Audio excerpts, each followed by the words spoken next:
چونکه اینقدر مقدار دانش که در سری ابن سینا بوده است حوزی در ابر کامپیوتر جا نمیشد. این یک مثال عجیب که ما میتونیم قدرت تاجیک ارزیابی کنیم. وقتی که سامانیان سقوط کرد، قراخانی ها هجوم کردن، یکی از جنایت های تاریخی که کردن همین کتابخانه بزرگ سامانیان با نام سوانه حکمت آتش زدن. این کتابخانه بود که در طول 100 سال در دوره اوج تمدن ملی ما دولت سامانیان جمع‌آوری شده بود و ابن سینا وقتی که امیر سامانی را تبابت کرد، امیر اجازت داد که سینا در کتابخانه آموزش کنه یا خواند، کتابا را خواند. بینید از اگر یک طبیب یگان شاه تبابت کند میگه خیلی چی خدمت، میگه خیلی یگان خانه بته، یگان ماشین بته. ولی سینا گفته است که همین اجازت من در کتابخانه شاهنشاهی کار کنم و 2 سال سینا تمام همین کتابا را خوانده است. انا که بینید گپا وقتی که قراخانیان کتابخانه را سوختن همه در ماتم گفتن که تاریخ و تمدن 1000 ساله ما نابود شد. انا ابن سینا میگه که به من همین یک تل کاغذ و یک رنگ بیارید، من همین کتابخانه را از سر مغزم برقرار کرده میتیم. یعنی چی؟ یعنی که همین کتابخانه پورا در مغزش است. گفت که بیارید کاغذ، دوات، قلم، من همین کتابخانه را از سر نوشته تیم برقرار کنم. یعنی قدرت حافظه سینا که در هر یکی شما گنش هست. چرا ما میگیم ملتی صاحبی فرهنگ و تاریخی بزرگ؟ چون که اگر همه ملت های جهان رو، تاریخ و تمدن آنها رو مقایسه کنیم، در حقیقت به یگان مبالغه مردم آریایی، مردم فارس، مردم تاجیک، نیاگان ما استادی اکثر خلقای جهانند. در علم، فرهنگ، کتابت، تمدن تاجیکا پدری تمدن جهانیند. شما مثلا از عادی ترین مثال گیریم همین نوروز. وقتی میگیم نوروز، نیاگان ما نوروز رو اختراع کردن یا که کشف کردن، همین چی معنی داره؟ نبینید پیشوای ملت در جشن نوروزی سال گفتن که همین نوروز فقط همین دایره زنی و رقص نیست. هم خیلی جمله را گفتن. معنیش این که یعنی نوروز پیش از همه علم است، تمدن است، آگاهی است، طبیعت شناسی است. چرا؟ مثلا برای که ما معین کنیم که همین نوروز کی فرا میرسد، اولش باید گردش آفتاب شناسد، گردش سیاره ها را شناسد، گردش زمین را شناسد، توازن آن را شناسد و لحظه وارد شدن زمین به برج حمل، آفتاب به برج حمل، لحظه برابر شدن شب و روز تا ثانیه شناسد. این همین کار را نیاکان ما هزاران سال پیش کردن. ببینید وقتی ما میگیم ما صاحب نوروز، شما در آمو سومنک و کرته چکن و کنسرت در نظر نگیرید. یعنی ما صاحب نوروز یعنی صاحب جهانبینی علمی، صاحب جهانبینی طبیعت شناسی، ملتی که 1000 سال نه 5000 سال پیش گردش طبیعت شناخته است، شب و روز برابریش شناخته است، معین کرده است و او را جشن بزرگ خود اعلام کرده است. انا برای همین وقتی شما میگه ما صاحب نوروز، شما دانید که این شناسنامه تمدنی ما است، شناسنامه فرهنگی ما.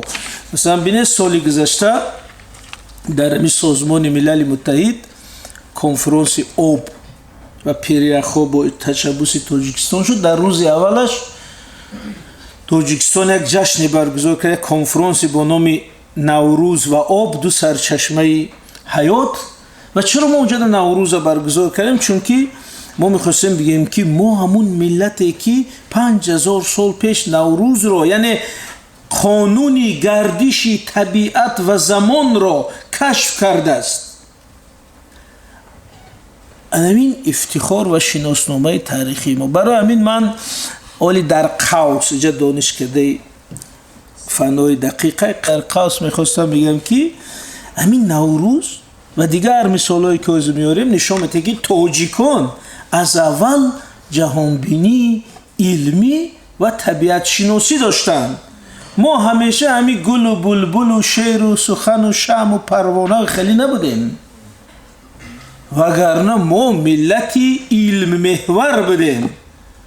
ما اگر به جهان مثلا 3-4 ادیب بزرگ داده باشه، ما 10 عالمی فنهای طبیعی و ریاضی و اقتصادی دقیق داده گسته. بنابراین ما امروز بسیار ضرور است که همون توازن، همون بالانسی هویتی ما رو برقرار کنیم که ما پیش از همه یک ملت علم محور، طبیعت شناس و عقل محور بودیم. الان این نوروز مثال همین، یعنی من گفتم برای یک همین نوروز شناختن باید یک مجموع علوم طبیعت شناسی دانی که تو که معلوم کنی که نوروز کجا بوده است. خب دوم، یک باره برای این فرهنگ اگر بگیم، یک مجسمه بسیار زیبای در درآمدگاه بنای سازمان ملل متحد است که من چند بار رو معرفی کردم. در این دانشکده فنای دقیق یک جوش یادآور میشم. ببینید در این درآمدگاه سازمان ملل متحد در وینا یک هیکل 4 بزرگی هست با نام 4 پدر علم جهانی. از این طرف ابن سینا یا که ابو علی سینا، از این طرف زکریای رازی، از این طرف ابو ریحان بیرونی، از این طرف عمر خیام. شما بینید همین 4 نفر نوشته است که اینا 4 نفره که علمی معاصری جهان را شکل دادند. برای همین در درآمدگاه سازمان ملل متحد مانده است و هر 4ش تاجیک، هر 4ش تاجیک، هر 4ش نماینده علم‌های دقیق، هر 4ش شاعر نه، هر 4ش نماینده علم‌های دقیق. ولی برای شرمتن بیده. چرا میگم هر 4ش تاجیک؟ چون که ابن سینا این از بلخ بخارا، زکریای رازی از رای، ولی تهران رای در یک گوشه تهران، ابو ریحان بیرونی از خوارزم از امیجا و عمر خیام از نشاپور. هر 4 همی شهر در حدود دولت سامانیان. البته عمر خیام از نظر زمان در دوره سلجوقیان میاد، لیکن از نظر حدود و حوزه فرهنگی هر 4ش از زمین تمدن تاجیک بیرون آمده است. برای ما میگیم هر 4ش تاجیک. ملت های دیگر امیر دیده هوس میبرن، حسد میبرن که 4 پدری علم معاصر جهانی از همین ملت تاجیک بوده است و اونجا هیکلش مانده شده است. این درباره تاجیکیت شد. درباره علم دقیق میگیم که ببینید، یکم استاده است ابن سینا. ابن سینا پدری علم طب جهانی و ابن سینا کتاب القانون فی الطب نوشته است. قانون طب که در اروپا حدود 700 سال کتاب اساسی آموزش علم طب بود. یگان کتاب تاریخی ما همین قدر قدرت نداشته است. انا چرا ما میگیم شاهنامه بزرگ است، مثنوی بزرگ است؟ خیال میکنیم که بزرگترین ایجاد تاجیک شاهنامه و مثنوی است. این درست است، این گپی دوره شوروی است. بزرگترین ایجاد تاجیک جهان تغییر داده است این کتابی قانون طب سینو است که قریب 1000 سال کتاب درسی فن طبی تمام جهان بوده است و صدها سال از روی همین کتاب یک تاجیک به شریعت تبابت شده است. بنابراین هر کسانی که در اسپانیا، در ایتالیا، در امریکا است، در بریتانیا است، در جهان عرب است، در جهان چین است، از روی کتاب سینو تبابت شده است. همین سهم تاجیک در تمدن جهانی است. اما این را کم اهمیت تر میکنیم، بیشتر آثار ادبی را مهم میکنیم. خب بنابراین شما این مثال سینو، خود درست است سینو در وقتهای بیکاریش بعضی ربایی های بهترین نوشته است.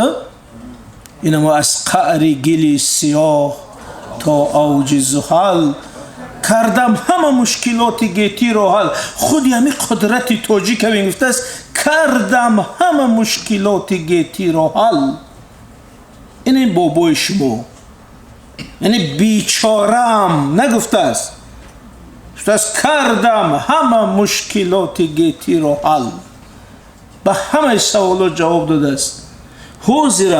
حاضر بعضی تحقیقات هست که میگن که همین مغز سر ابن سینا ممکن که از همین مغز سر آدم معمولی 2 برابر وزنین بوده است، چون این قدر مقدار دانش که در سر ابن سینا بوده است حاضر در ابر کامپیوتر جا نمیشد. این یک مثال عجیب که ما میتونیم قدرت تاجیک ارزیابی کنیم. وقتی که سامانیان سقوط کرد، قراخانی ها هجوم کردن، یکی از جنایت های تاریخی که کردن همین کتابخانه بزرگ سامانیان با نام سوانه حکمت آتش زدن. این کتابخانه بود که در طول 100 سال در دوره اوج تمدنی ملی ما دولت سامانیان جمع‌آوری شده بود و ابن سینا وقتی که امیر سامانی را تبابت کرد، امیر اجازه داد که سینا در کتابخانه آموزش کنه یا خواند، کتابا را خواند.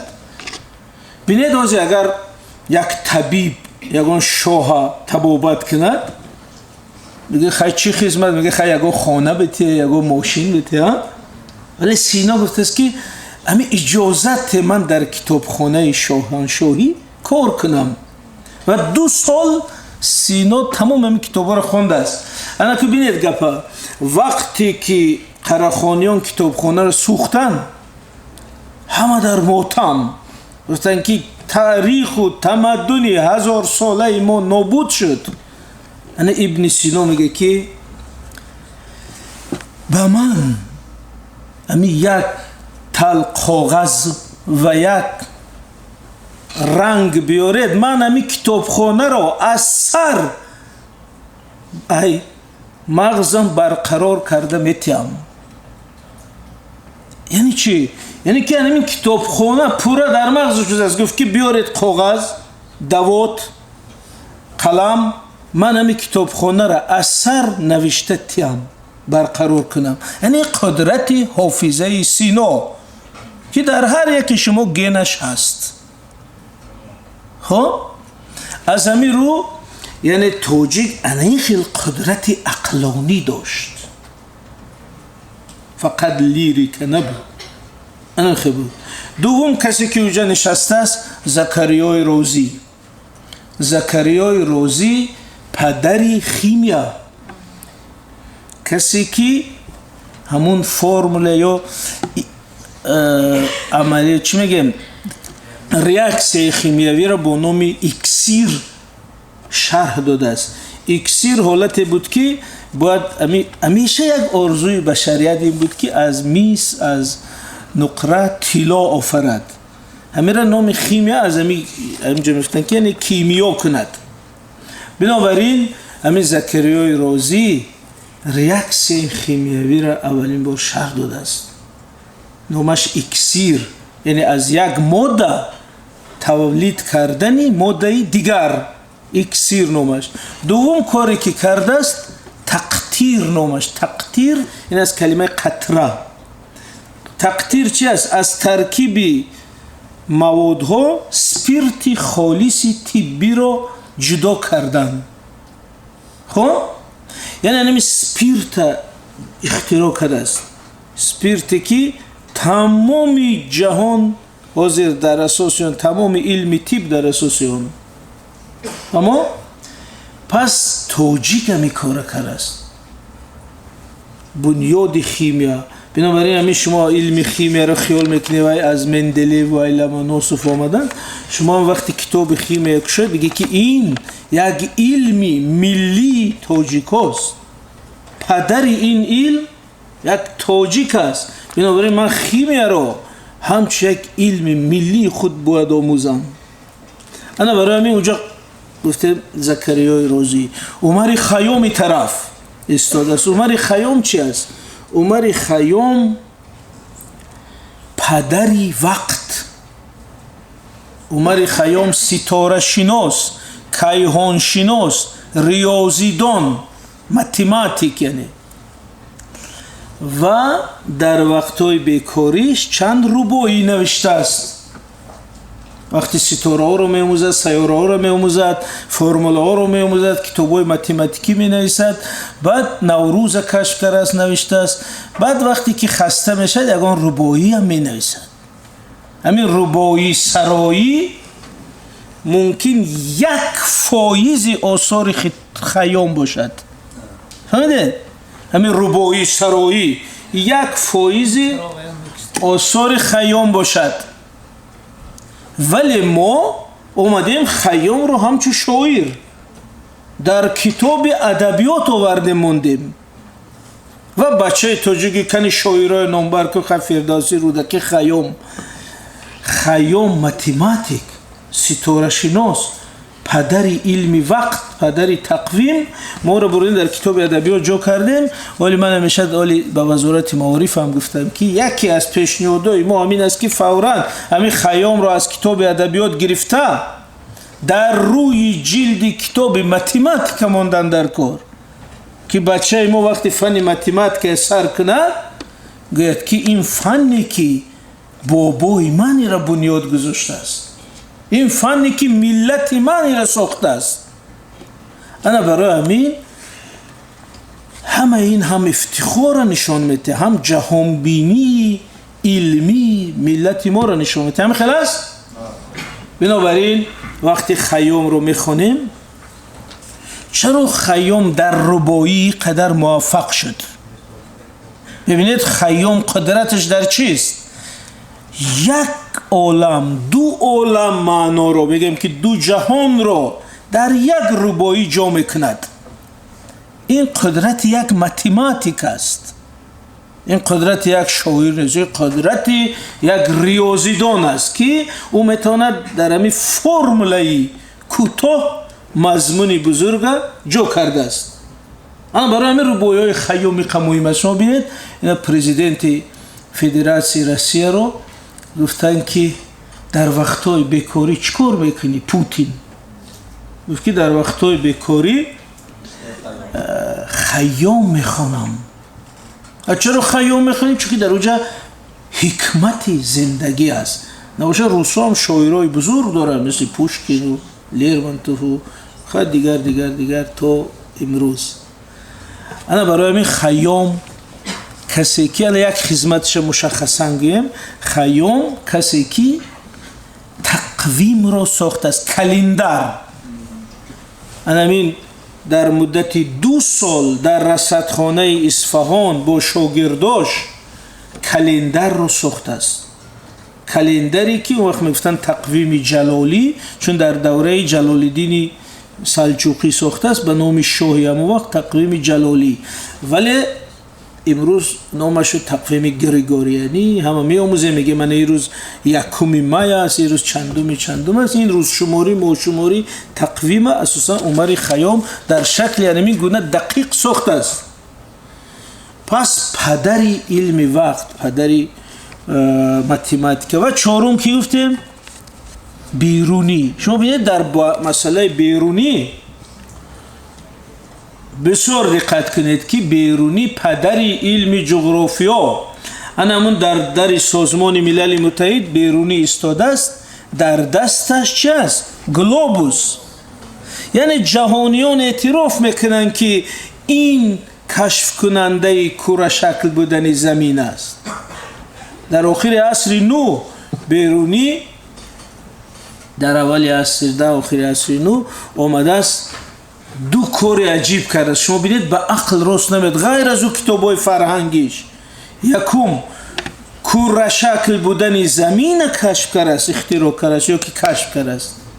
дуввум радиуси замина чен кардааст бо формула. ин дар китобош аст.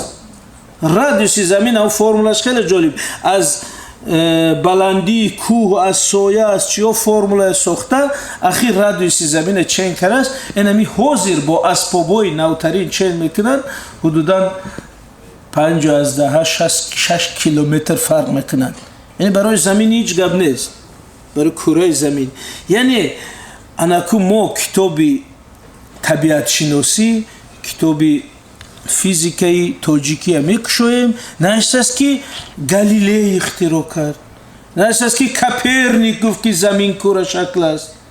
дар ҳоли миллате ки худаш ихтиро кардааст, худаш кашф кардааст курашакл будани замина, дар китобаш ба бачаш ёд дода истодааст ки ҳамин курашакл будани замина Копернику Галилей кашф кардааст. ини бисёр муаммо аст. барои ин кори дигаре ки бояд кунем, ҳамин болои китоби табиатшиносӣ да, болои китоби физика да, беруниро бо ҳамун глобусуш мондан дар кор, ки бачаи мо вақте мехонад ҳам ҳақиқати илмию таърихиро донад, ҳам ифтихори миллӣ дорад ки ин илм аз тарафи бобои ман шакл гирифтааст. аз ҳамин рӯ бинед вақте ки дар ҳамон созмони милал бо глобусуш истодааст, ин худш аломату ишораи бузург аст ки ҳамин падари ҳамин илми ҷуғрофиёст. пас ина чаро гуфтем муфассал? ба хотири он ки ман мехостам дар ин донишкада донишҷӯ аз ҳамин аввал дақиқ ира бовар дошта бошанд ки мо миллате будем ки аз аввал ҷаҳонбинии илмӣ табиатшиносӣ доштем. یعنی موضوع در شهر خوجند هستیم، همین ماتماتیکی بزرگی موازیج ابو حامدی یا ابو محمدی در یا خوجندی استرلاب رو کشف کرده است که تمامی برج‌های فلک رو حساب کرده است و در موزه لوری فرانسه حاضر هست، در موزه قطر حاضر است. امی عکسش اخیراً ماندن با معرفیش، یعنی فرزند امی خوجند. بنابراین همین اعتماد باید برگردد. واسه اگر یگان بچه از امی خوجند از دوشنبه است میگن که در المپیاد جهانی ماتماتیکا جو گرفته است، در دانشگاه فلان داخل شده است، اینتלקט صنعی آفریده است، من میگم که نه، با اصل خود برگشته استودیم، چون اصل ما همین خیل بوده است. برای همین من در آخر همین بخشی فرهنگ یک توصیه میتونم به شما. در همین صفحه فیسبوکی من عبدالله رهنما خب یک مقاله گذاشتم روز حادثه‌های مسکو، نامش مربی بشر. مربی بشر یعنی چی؟ مربی یعنی استاد، تربیه‌گر. مربی بشر در اونجا من نشان دادم که همین رول یا جایگاهی تاجیکان در تمدن بشری چی است.